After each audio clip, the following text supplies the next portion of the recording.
What's up, guys? Welcome back. Today we're going to be discussing a topic that I think is overlooked a lot of the time and is probably more common than not, and that is the length of your release. And what I mean by the length of your release is the length of the shank here, from like the strap to where the trigger is, because almost all of them are adjustable these days, whether they screw in and out or have different slots with a set screw. But I'm gonna start with one that in my opinion is too long, and then show you one that's too short, and kind of go over how the correct release length kind of plays into anchor point and shot execution and basically overall accuracy. So what I see a lot are releases that people set the length of them when it's at rest in their hand is comfortable, but then once they get back to full draw and that string's pulling against it, it lengthens out a little bit, or slides up over their wrist a little, and they have to either hang on to the release to reach the trigger, or even if they have their fingers open, it just comes right here on the tip of their fingers. So then they get this kind of flappy motion to get it to fire, instead of being able to just hook and pull straight back on the trigger. So usually when a release is too long like that, even if my draw length is correct, so it comes in, when I come in and relax these fingers, you see how that's just right on the very tip of my finger there? So as I'm squeezing, I'm actually not just pulling straight back on that trigger, I'm actually putting downward pressure on it. And what happens with that is, at 20 yards, you're not gonna see a big difference, but at further distances, any pressure that's applied to that loop is gonna be generally applied into the back end of the arrow as well. And, the back of your arrow, or the tail of your arrow, is basically like the rudder of a ship, and it takes a small rudder to steer a giant ship. So it takes hardly any torque or manipulation of the back of my arrow to cause a big miss downrange. So on top of, putting downward pressure on there, the other thing I see a lot of the time is people, they hang on to the release. So they come in and they got a death grip on the shank of it in order to, so it doesn't slide way forward on them. So they got a death grip on it, and then they come in and they hook that trigger. And the problem with this is, watch what happens. So here's squeezing, here's releasing.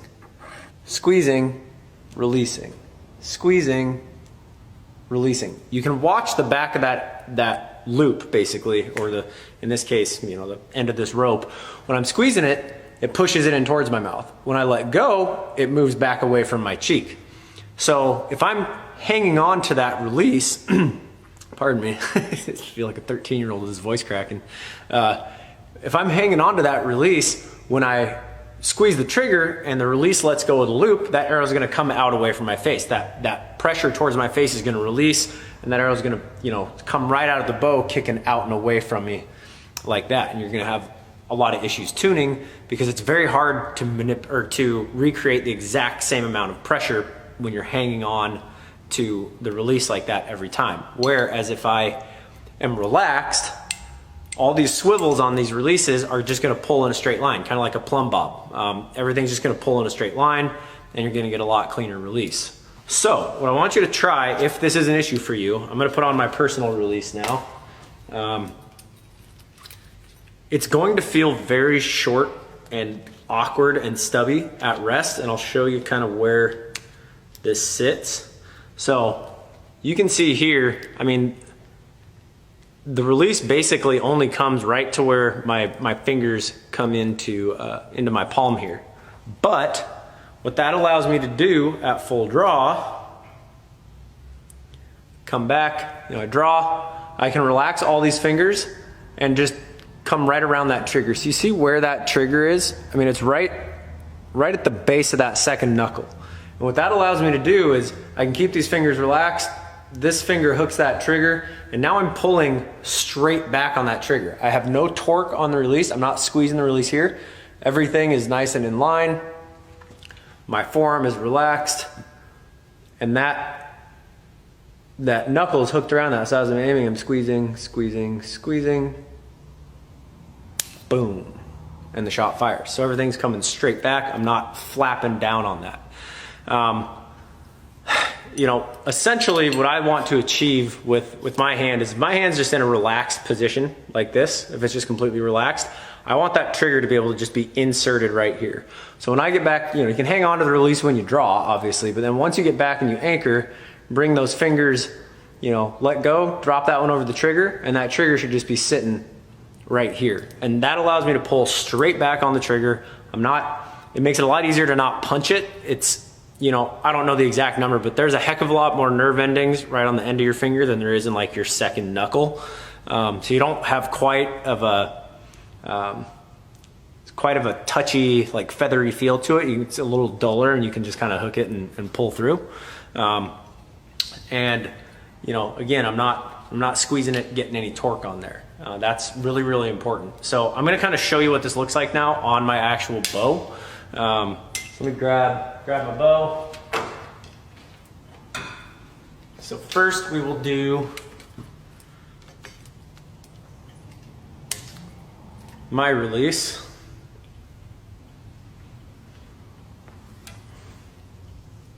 So see, I hang on to it when I get back, then I just relax, bring that finger right over that trigger. There's no torque being induced.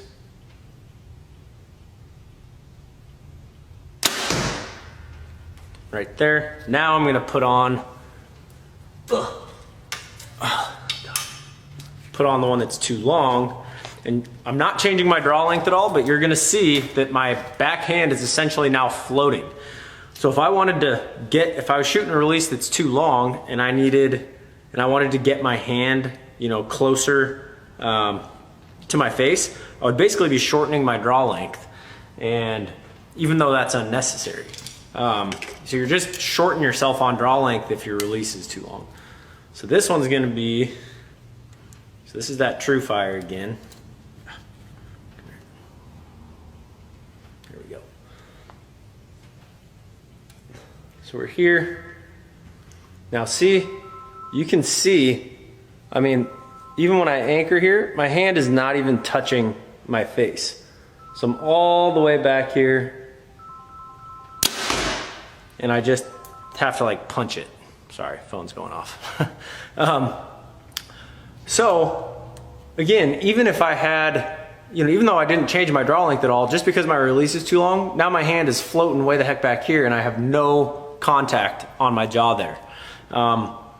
So play around with this a little bit. It's a really, really common thing that people shoot too long of a release. And, I don't want to say the shorter, the better, but you want to get it to where kind of how I was showing, where you can come around, relax that hand, get a good hook on that trigger and squeeze it off. Now, you're probably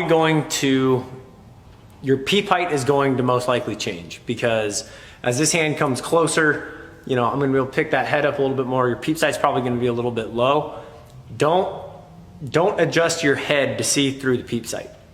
Cut your tie loose, move your peep sight to your anchor point. Like once you find that comfortable anchor point, when everything looks the way I was just describing, move your peep sight. Don't come in and say, oh, well now my peep sight's too low, and pull your hand way up here to see through it. You want to adjust your peep height to your anchor point, not your anchor point to your peep height, if that makes sense. So if you guys have any more questions on this, please feel free to either comment below or send a picture or a video to me.